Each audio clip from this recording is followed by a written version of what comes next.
John Testa, welcome back to Newsbreakers. Thank you. So first of all, you've been somewhat critical of the county executive's decision to terminate the Playland deal. Why? What's the crux of that criticism? Well, first of all, a lot of work went into that agreement by the legislature. Many of us who were there through the few years that it took to get to a final agreement thought we did a good job and was going to have some outside help, some outside private funding, lessening the taxpayer burden on this amusement park, and to unilaterally pull the plug or the rug out from underneath the plan just seemed the wrong thing to do at the wrong time and in the wrong way. So I was concerned about that, and now here we are in a situation where we don't know what's going to happen in terms of the funding and the future of the park. You had also made some comments that were critical of the process that the county executive went through. Do you think that he acted properly in terminating the contract? Well, based on what we had a meeting yesterday, and they delineated, the administration did, on some of the reasoning behind what they did. And I don't think it's very solid reasoning. I got the impression after yesterday's meeting that the decision was made to terminate this agreement earlier than we realized, and the reasons were sought after and presented. So would that be a terrible surprise? I mean, the county executive campaigned on, we need to look at this again. It was pretty obvious. It was one of the distinctions between himself and Rob Astorino. So, I mean, would that be improper? Would that be a big surprise if he had sort of been leaning that way before? Well, we have no problem with him looking at it again and renegotiating even some of the terms if that's what was felt. As other contracts, as he'll point out to you, other contracts that were settled before he became county executive were improved once he came. In this case, and he even said yesterday that if the terms were going to be changed, he would have come to the county board to help with those modifications. And my question was, well, if you would have come for the modifications, why wouldn't have you come for the termination? To me, it's the same thing. It's not clear to me whether the board has a vote on whether to terminate the contract. Should you, and would that make you feel better? Well, we should have been part of the input of the process. We don't, legally, I don't think we have the right to do that. But again, as was stated, the goal is to work together as we did to create the contract. We should have been also involved with the decision what to do going forward. If the county executive took it to the board now, even in a non-binding fashion, just to take the temperature or put the board on the record, would that make you feel better about it? It's kind of late now for that, but we did have the meeting yesterday, which was something we've been asking for. I asked yesterday also to have a similar committee of the whole with all the legislators with Standard Amusements to hear their side of the story. Right. They came out with some pretty strong statements yesterday in their press release, and we would like the opportunity to see them in person and ask them some questions. I do have some questions about the costs of breaking the deal. We don't know how much it's going to cost because what's the unknown here? What's the variable? Possible legal action from Standard? Well, that's part of it, and the fact that if there is a legal or a lawsuit filed, will the county have to go for outside counsel? Will it stop some of the work being done at Playland, which would further deteriorate some of the infrastructure there? And then obviously the $125 to $150 million cost to get Playland up to where it should be will be completely on the backs of the Westchester taxpayer. Is this, you were talking about possibly altering the deal as opposed to just scrapping it. Were you happy with the deal that was in place with Standard Amusements? Would you have liked to have seen improvements made to that deal? Well, for full disclosure purposes, let me just say that we're only talking about the amusement park. Right.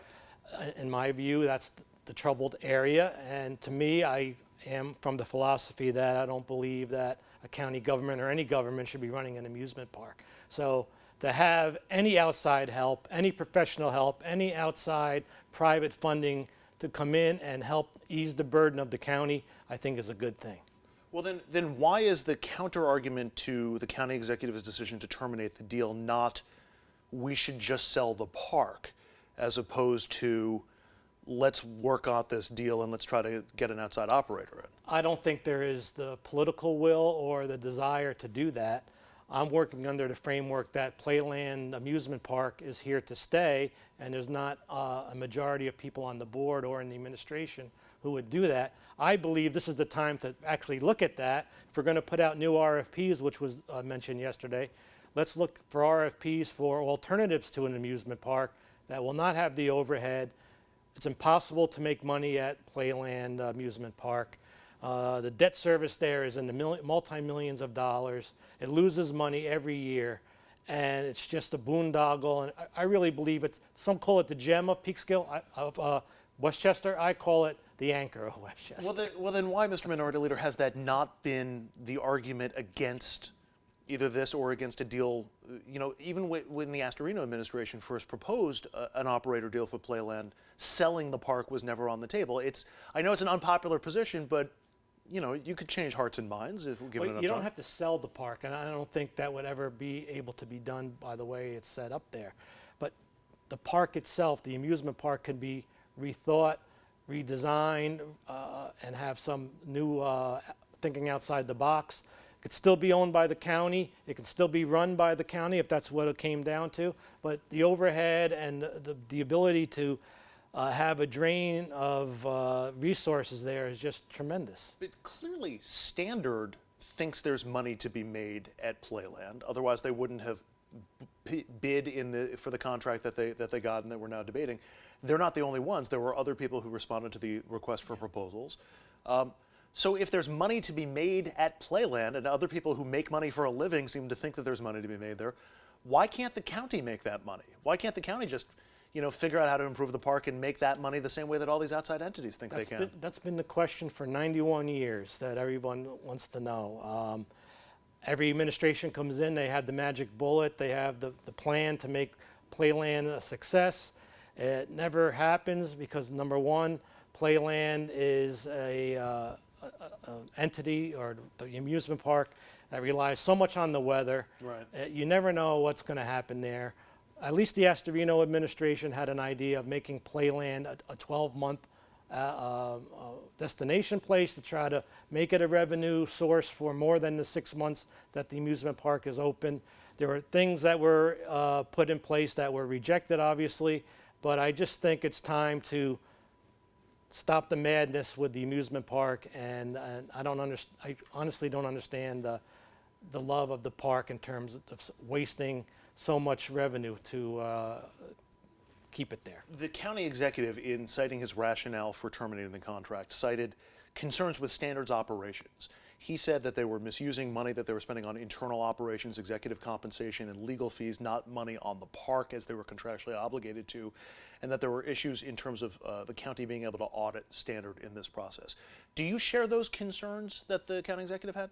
Well, we don't know what those concerns, the basis of those concerns. Based on what Standard has come out with, those are not how they see it. They have offered to meet and to actually remove whatever expenses from the management fees that the county says are improper. They were never given that opportunity. The audit situation, we don't know, which is why we want to have Standard come in and ask these direct questions. Standard, in its response on Wednesday, questioned some safety issues at the park. The park opens on Saturday, and so it seemed like a really strange time for that to be coming out. Do you find merit in those concerns? Have you had reason to have those same concerns, or is this sour grapes from, you know, a jilted ex, if you were? Well, they put out a pretty strong statement in their press release that they would not open certain rides and areas of the park if they were in operation of the park at this particular time. So I don't know what that's based on. We don't have a report to look at. Had they indicated that to you or to anybody that you know of before this week, before this announcement was made? No, I did not have that seriousness of concern. There was safety reports done in previous years that had some concerns, but that were supposedly addressed according to the administration. They feel confident in the safety of the park moving forward, but these accusations by Standard, they have to be based on something, but we don't know what they're based on. So what do you make of the timing of these allegations coming just after the contract? The county executive said he was ending the contract. Well, the timing is being driven by the termination of the contract. I don't think they would have done this if the contract wasn't terminated. They would have worked with the county to correct them. So they are now on the outside looking in. But that that gives me the impression that this is probably more sour grapes than legitimate concern. I have no way of knowing that, but for them to put it in a statement publicly like that, I would assume that they have some basis for that statement. Are the rides at Playland Park regulated? Somebody's got to check them for safety, right? Yes, they were. This is a discussion we had yesterday in the Committee of the Whole. There is quite a bit of inspection by the state as well as the county staff, engineers on a daily basis. So again, the administration feels very strongly that it's a safe operation. If a county inspector goes through, I assume that's who it would be, a county inspector who would go through. I think there are state inspectors as well. So if it goes through, if it gets its certifications, if it's all inspected, will that ameliorate your concerns that Standard outlined in that note this week? Well, obviously, I would like to know what they are basing their statement on. Again, we need to speak with them in person, and we need them to present their evidence of what they are claiming, and then we can move forward.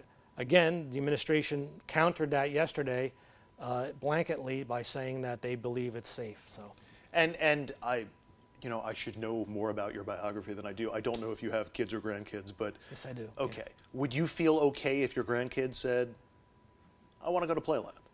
Well, it's interesting you say that because, like I was saying earlier before the show started, I only went to Playland once growing up in 8th grade for our class trip, Assumption School. So Playland was never really something that I looked forward to or anything like that. My kids had gone there through their school trips over the years. But in my neck of the woods, northern Westchester, most people head to Six Flags or they go to lake compounds. They don't go all the way down to Playland. I can't believe this is the question I have to follow up on, but would there be a concern on your part if they said we're thinking about going to Playland, or would you be like, yeah, go to Playland? I would have no problem them going to Playland. That would be their choice, but I don't think the administration would open up Playland and have people go on any rides or any concessions without their feeling it's safe. That is good to know. I do have another question, which is the county has 2 management deals that have been preoccupying a lot of the political conversation for quite some time. The operations of the airport and the operations of Playland. The Astorino administration had proposed similar solutions for both, in that there would be a private operator who would then give a chunk of money to the county and make the profits over the long run. So they would, the county would benefit in the short term, and the private entities would benefit in the long run, or at least benefit more. Is that in your mind, a correct way of viewing that? What are the differences between the airport and Playland? Well, it's called a private-public partnership. The airport is a separate federal program, and that's a little bit easier to understand because of the way the federal government has that structured.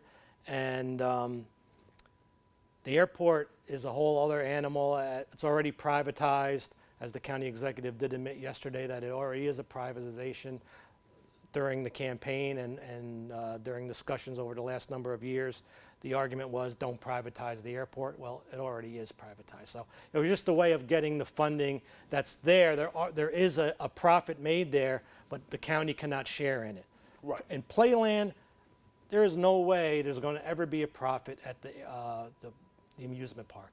The debt service for that amusement park is in the multi-millions of dollars. We don't even know what it is at this point. Every year we seem to be passing bonds in the millions to fix that place. So I don't see how that could ever be a moneymaker for anybody. But that brings me back to my earlier question, because Nick Singer and Standard Amusements thinks it is a moneymaker. They've found a recipe that they think works. Other entities have also, because we certainly got bids on it. So, well, you're going to have to ask them where they see the funding, because I don't see the overhead and the revenue matching up. They did believe, in their defense, in one of the estimates they have, doubling the attendance, and that's built into their bottom line. I don't see how that happens. They feel very, very strongly that their plan and their concept will do that, but I would like to see if it does work, because that would be a positive. I wasn't going to go there until you brought it up, but I would love to ask Nick Singer that question. I've never had the opportunity. For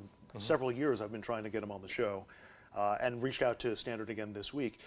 Do you think that's part of the issue here? Do you think that's, if Standard had been a little more public, I mean, were they at I know they had their lawyers at the meeting yesterday, but was Were the upper echelon of Standard at this meeting Well, yesterday? Nick did offer a number of weeks ago to come and speak with the County Board of Legislators. We were going to have a committee of the whole with him. But the chairman of the board, Mr. Boykin, decided at the advice of the county attorney to not have that, feeling that there might be a litigation in the future, and he thought that that would not be a prudent thing to do. So Nick wanted to come in and answer questions and talk to us, and that was prevented. So in his defense, again, that is something hopefully we can get past and we can get him in. Did you feel like through this process that Standard was a good partner for the county? Did you have any concerns about their partnership with I had Westchester? no concerns about their partnership. Okay. No. And after yesterday's meeting with the county executive and with at least the attorneys for Standard, any change in your mindset, any change in how you feel about Standard? No, if their attorneys were there, I'm assuming they probably were. They weren't introduced, so I don't know who they are. All it does is want me to ask questions of Standard after the accusations that were made by the administration and the statements they made. I want to find out if they are accurate or if there's always the other side of the story. Sure. A written press release is fine, but really you have to get down into the discussion of it. What are the remaining unanswered questions for you about this process? Whether it's for the county executive, whether it's for Standard, whether it's just in general, what questions would you like to have answered? Well, going into the meeting yesterday, I was hoping that there would be some way to salvage this agreement, that we could get everyone at the table to come up with whatever negotiations needed to happen. Standard have offered more to contribute up to $50 million up from their 27 or 32 million. They had added 5 not too long ago. Now we found out they would add another 20. So that basically makes it almost a 50-50 split between the county and Standard on their investment. So that's something that is a positive if that is the case. So I would like to see, that was what my feeling was going in. After yesterday's meeting, I'm not so sure that the administration is going to take that path. They will talk if offers are made, but I don't know if they really want to salvage this deal. So that would beg the question, what do we do going forward? What's the plan? A nice new logo of a baby dragon is nice, you know, it's fun, but that's not going to bring more people to the park. A new commercial, that's nice, but it's not going to bring more people to the park. It's a whole concept that has to be thought out, and again, the weather always plays into it, and I'm just concerned about the county taxpayer, how much the elected officials in Westchester are willing to lose to keep this amusement park open. Just the other day, we had the police, public safety department come in. They needed new vehicles, about $1 million worth of vehicles, half of their fleet, and they were nickeled and dimed and questioned. It took an hour and a half to finally approve their vehicles so they can keep us safe.